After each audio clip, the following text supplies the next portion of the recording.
Hello, Chris. Hello, mate. You got a very nice background. You got the posh background. Of course, I'm a posh actor. Remember?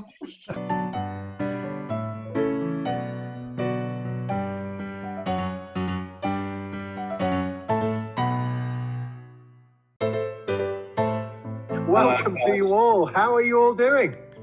Eating nibbles and drinking wine, basically.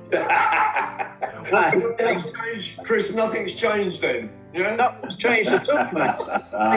I've also picked up my trumpet again. I've started playing the trumpet. Yeah. There's a lot of houses gone up for sale around your area. That's very nice to your neighbours. Great, yeah. How proficient are you on the trumpet? Oh, you know, I can bang out a few tunes. It's always pretty good at blowing his own, I have to say. I always blow my own trumpet. Absolutely.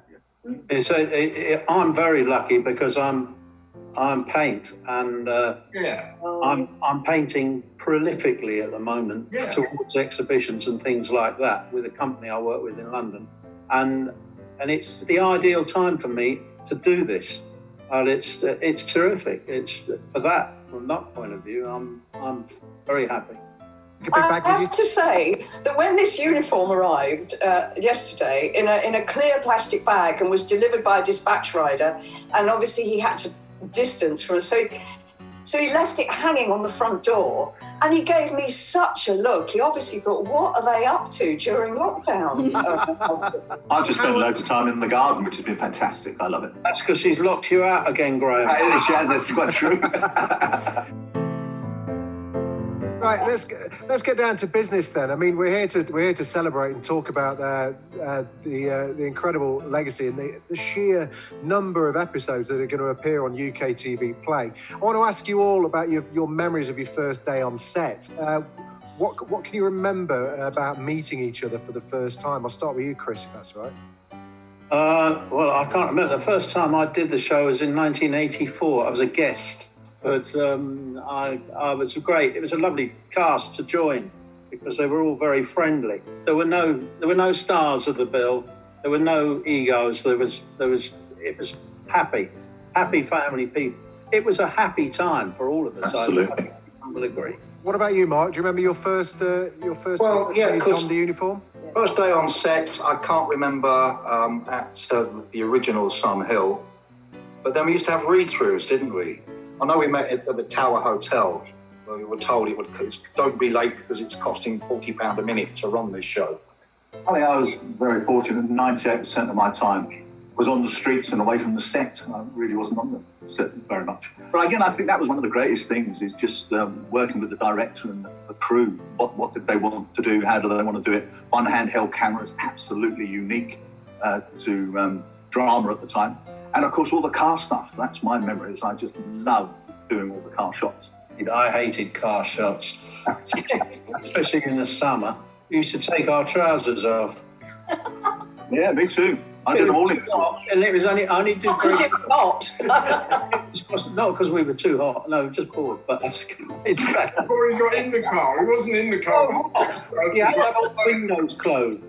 All that stuff was fantastic. The fight scenes, the going into places you'd never normally go, the nature of the work, the storylines. I think the most abiding memory for me is the belly laughs we had every day. At least one a day, we would be in fits of giggles. A lot of corpsing going on as well, you know, when you... The director wasn't laughing. Stop filming. We were the crew at 7 o'clock at night, were they? Cool. I mean, so much talent comes through that door. Well, exactly, and there doesn't seem to. You know, we were talking about there not really being a replacement for the bill. There isn't really that ability to have that kind of breeding ground for acting talent on telly at the moment, is there? Where? No, I think absolutely not. And one of the reasons that there isn't, to remind ourselves that every episode was a play within itself. So therefore, you rarely had continuing characters. So therefore, every week, particularly when we were shooting 2 or 3 a week, you had to have 2 or 3 completely fresh casts. Just going, Keira Knightley, she never asked me again. I did one of her first episodes she ever did on television. Has she ever phoned? No. Roger Daltrey. Of course, Alex Wilson. I worked with him when he was 14. possibly should have made a bit more of that. I mean, when I first started with Mark, when we did Wooden Top, and in fact for God knows how long after that, it was all about, did you have your handbag or not? You know, I mean, WPC's had to carry handbags. And so you'd be chasing a villain and you'd have a handbag over your shoulder and you'd have a skirt on, of course, which meant you couldn't really climb fences or... It just sounds extraordinary saying that out loud now, doesn't it? I know!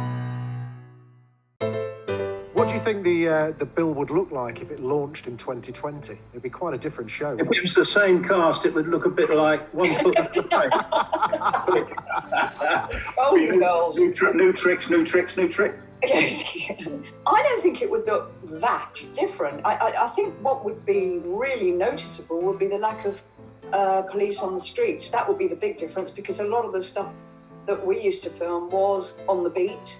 And you really don't often see... I mean, I can't remember the last time I saw a policeman walking down our street here. It was a very, very long time ago. There aren't that many police officers on the beat anymore. I think they may be coming back a bit now.